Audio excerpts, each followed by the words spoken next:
Akshaya, I don't understand you. मी काही केलं तरी तुला आवडतच नाही. मला कळतच नाही तुझ्याशी नेमकं कसं वागावं. हद्द असते या प्रत्येक गोष्टीला. समोरचा माणूस एवढी केअर दाखवतोय आणि तुला काहीच वाटत नाही. तिचा वेग पकडत समीर तिला सांगत होता. तशी ती चालता चालता एकदम थांबली आणि त्याच्याकडे वळत त्याला म्हणाली, तू सध्या तरी काहीच वागू नकोस प्लीज. ती त्याच्यासमोर हात जोडत म्हणाली, एवढंच कर माझ्यासाठी आत्ता. जेवढीही केअर दाखवशील तरी त्याचा काहीच उपयोग होणार नाहीये. मला त्यात प्रेम दिसणार नाही. नाही तू मला जिंकू शकशील. हो, या उलट मात्र नक्कीच होईल, सांगून ठेवते, म्हणत ती सरळ पुढं निघून गेली. आपण ऐकत आहात अध्यायम या कथेचा पुढचा भाग सुरू करण्याआधी प्लीज माझ्या चॅनलला सबस्क्राईब करून घ्या आणि आधीचे पार्ट ऐकले असल्याची खात्री करून घ्या. चला सुरुवात करतेय अध्यायम भाग 37. त्या सायंकाळी बाबांना डिस्चार्ज मिळणार होता. अक्षया डिस्चार्जची प्रोसिजर कंप्लीट करत होती. ते कागद फायनली तिच्या हातात आले. ती बाबांच्या रूमकडे जायला वळणार एवढ्यात समीर तिथं हॉस्पिटलमध्ये आल्याचं तिला दिसलं. त्याला पाहून ती थबकली आणि तो असा तिथं आलेला पाहून आताही तिला तो शो ऑफ करतोय असंच मनात आलं. आणि तीही खालीच भेटली पाहून तोही भलत्याच खुशीत तिच्याकडे आला. तो जवळ येताच, तू इथं? अगं, अंकलला डिस्चार्ज मिळणार होता ना, मग मी विचार केला तू एकटी कशी करणार म्हणून आलो मी मदतीसाठी.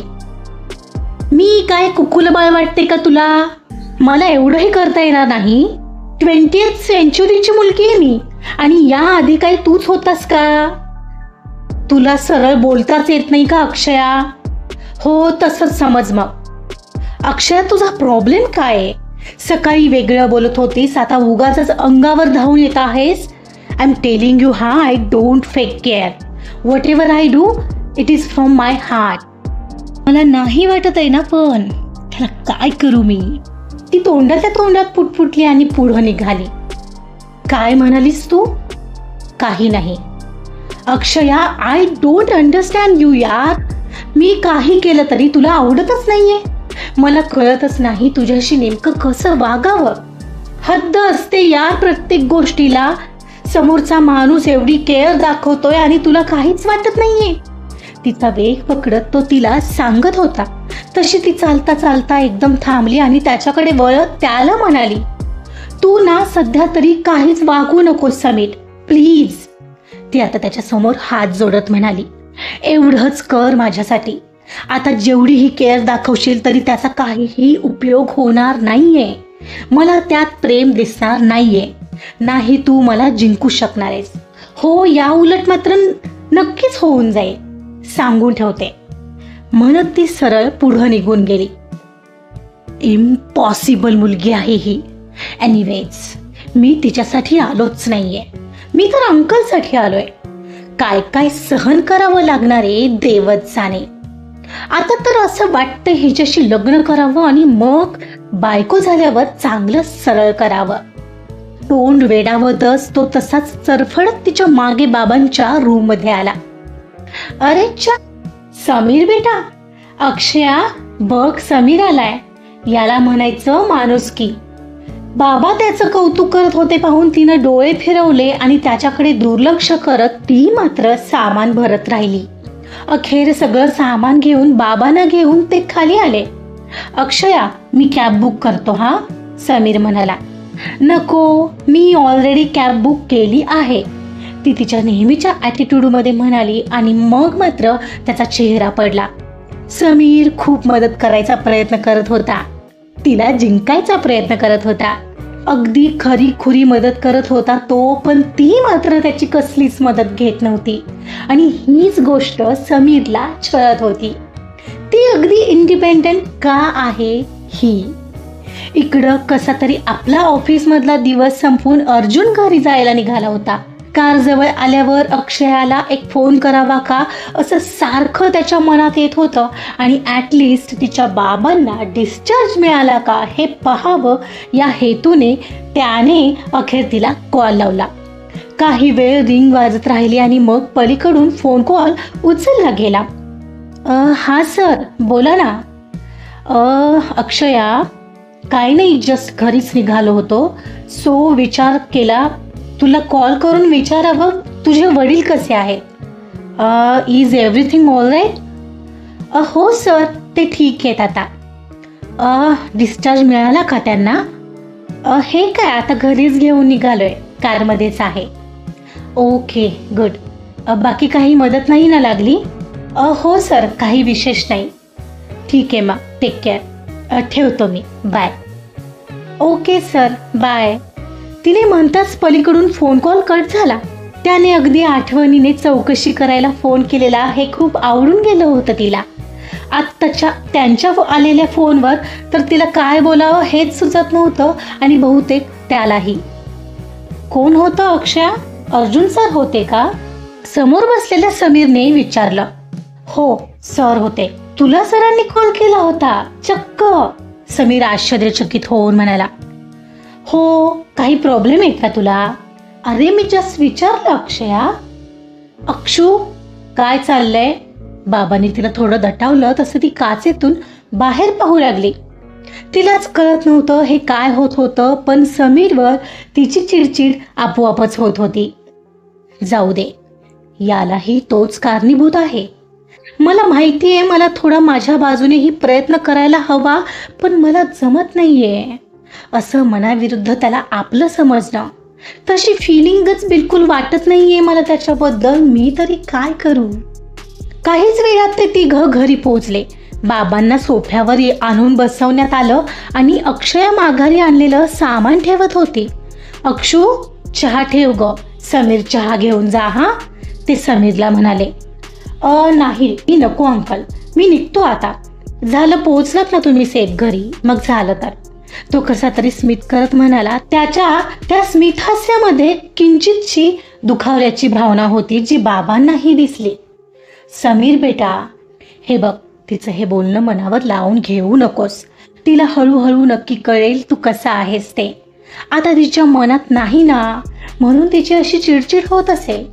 एकदा का तिला जिंकलंस ना तर मग सगळं ठीक होईल बघ. ते हळूच त्याला समजावत होते. मला तुम्ही जे काय म्हणताय ते समजतंय अंकल, पण चहा वगैरे नको, उगाच कशाला माझा त्रास. बाबा चहा ठेवलाय, त्याला सांगा तयार आहे, आणि चहा असा वाया घालवायची सवय नाहीये मला. ती किचनमधून आवाज देत म्हणाली. बघ, बाबा त्याला इशारा करत म्हणाले. आणि समीर नेहमीच गोंधळत होता. तिचा नेमका त्याला स्वभावच कळत नव्हता. अक्षय मात्र त्याला समजून घेण्याचा, त्याला एक संधी देण्याचा प्रयत्न करणार होती आणि त्याचमुळे तसं वागण्याची ही एक सुरुवात करत होती. त्या 2 दिवसात बाबांना आता बरं वाटू लागलेलं आणि त्यांच्या मनात आता त्या दोघांच्या एंगेजमेंटचा विचार फिरत होता. अक्षया किचनमध्ये नाश्ता आणि टिफिनची तयारी करत होती. तिने तिचा टिफिन भरून ठेवला आणि दोघांचा नाश्ता घेऊन, नाश्त्याची डिश घेऊन बाहेर आली. बाबा, हा घ्या, नाश्ता करून घ्या बरं, म्हणत तिनं त्यांच्यापुढे नाश्ता देत स्वतःही नाश्ता करायला घेतला.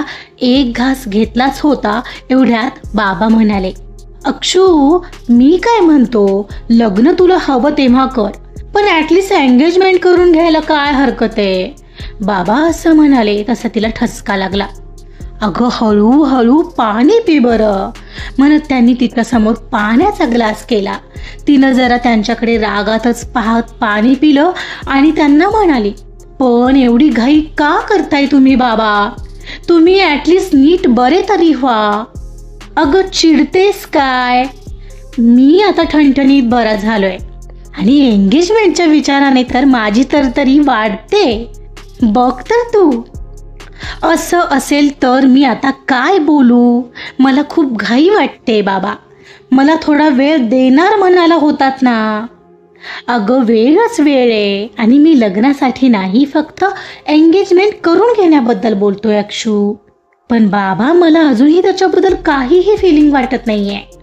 अक्षू, तू सतत चिडचिड करत राहतेस त्याच्यावर. पटतंय तुला हे?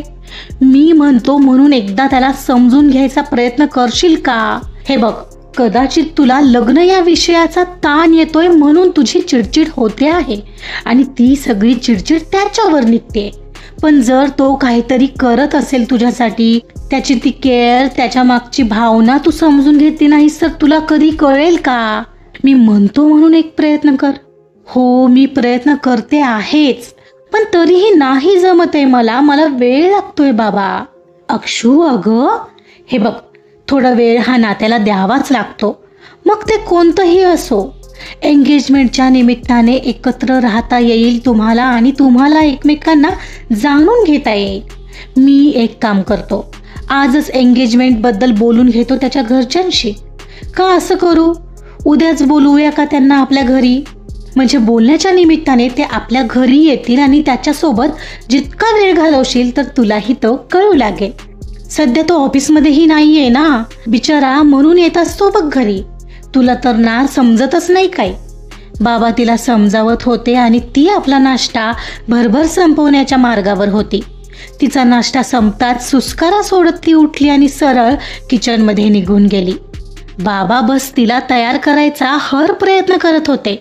एंगेजमेंट झाली की एक प्रकारची स्थिरता येईल त्या दोघात असं त्यांना वाटत होतं. ती काहीच वेळात तिचा टिफिन घेऊन बाहेर आली. बाबा मी निघते म्हणत त्यांना टाळून ती बेडरूममध्ये निघाली तर त्यांनी पुन्हा तिला हाक मारली. अक्षू ऐक ना, नाहीतर तू ना एक काम कर, त्याच्यासोबत कुठेतरी फिरायला जा ना. हो, आज डिनरलाच जा ना तुम्ही दोघं एकत्र. काय म्हणतेस? बाबा मी जाते ऑफिसला, बाय. अक्षू आज लवकर ये, नाहीतर मी एक काम करतो, त्याचं काम झालं की त्याला तुमच्या ऑफिसवरच पाठवतो. तिथूनच डिनरला जा. माझ्या रात्रीच्या जेवणाचं माझं मी बघेन, तू काळजी करू नको. आणि हो, उद्या त्याच्या घरच्यांनाही बोलवण्याचा प्रयत्न करतोय, तर त्या तयारीत राहा. अक्षू तिचा फोन, पर्स आणि सगळं घेऊन घरातून बाहेर पडेपर्यंत बाबा तिला सांगत राहिलेले. आणि आता तिने काही जरी सांगितलं ते ऐकणार नाहीत हे समजून ती बस त्यांच्या बोलण्याकडे दुर्लक्ष करत तिथून घराबाहेर पडली. अर्जुन आणि अक्षयाचे रात्रीचे गुड नाईट आणि सकाळचे गुड मॉर्निंग मेसेज आता ठरलेले. अर्जुनला अजून तरी अक्षय आणि समीरमध्ये काय घडतंय याची कल्पना नव्हती, पण आज इतक्या दिवसांनी समीर अर्जुनने दिलेलं त्याचं काम संपवून ऑफिसमध्ये हजर राहणार होता. अक्षयाच्या मात्र बिलकुल हे लक्षात नव्हतं. ती आपली ऑफिसमध्ये येताच तिच्या कामामध्ये गुंतून गेली. इकडे समीरने ऑफिसमध्ये येताच अर्जुनला आपल्या कामाचा सगळा रिपोर्ट दिला आणि तो त्याच्या केबिनमधून बाहेर पडला. एवढ्यात त्याला अक्षयाच्या बाबांचा कॉल येऊ लागला. त्यानेही तो आश्चर्यचकित होऊन उचलला. हा अंकल, बोला ना. समीर, आता मी काय सांगतो ते नीट ऐक. तू आज अक्षयाला घेऊन डिनरला जातोयस. काय? हे कधी ठरलं? आत्ता ठरलं, मी सांगतोय ना.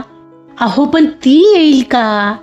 मी तिला सकाळीच बोललोय आणि ती ऐकत नसेल तर सांग मी फोन केला होता म्हणून. बरं, तिच्यासोबत जास्तीत जास्त वेळ घालव आणि तिला कळू दे तुझा स्वभाव.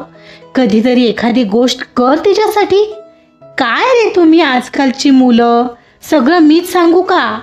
ओ अंकल, तुमची मुलगी वेगळी आहे, त्याला मी काय करू? मी मस्त तयार आहे हो तिच्यासोबत वेळ घालवायला, पण ती नको का तयार? बरं, आता सांगितलं तेवढं कर. चल ठेवतोय मी. ठीक आहे, तो म्हणाला आणि समोरून फोन कॉल कट झाला. काय यार, हिच्या बापाचं वेगळंच असतंय आणि हिचे वेगळे नखरे. दोघं मिळून माझ्या डोक्यावरचे केस काढणार आहेत का काय माहीत. समीरला माहिती होतं आता जर का तिला जाऊन विचारलं तर ती हमखास चिडणार. त्यापेक्षा डायरेक्ट जातानाच तिला विचारावं. मग दिवसभर तो ऑफिसमध्ये असूनही त्याने तिला लंच टाईममध्ये जेवण्यासाठी विचारलं ना तिच्याशी बोलायला गेला. इकडं अक्षया जरी ती मनात समीरला एक संधी द्यायची ठरवत होती तरीही तो समोर आल्यावर त्याच्याशी तसं वागणं तिला शक्य होत नसायचं. तो कसाही वागला तरी तिला रिझवण्यासाठी आहे असंच वाटायचं आणि मग तिची चिडचिड व्हायची. पण आज चक्क तो ऑफिसला आलेला दिसत असून सुद्धा तिच्याशी बोलायला आला होता ना लंचसाठी विचारायला आला होता. हे पाहून तीही आश्चर्यचकित झाली होती. इकडं अर्जुन मात्र नाही म्हटलं तरी त्याच्या ऑफिसच्या कामात काही गोष्टीत अक्षयचे मत आवर्जून घेत होता आणि तीही त्याला हेल्प करायची. दोघात एक अनोखं आणि वेगळं गूढ नातं तयार होत होतं, ज्यावर कोणाचा प्रभाव पडणं सध्या तरी अशक्यच होतं.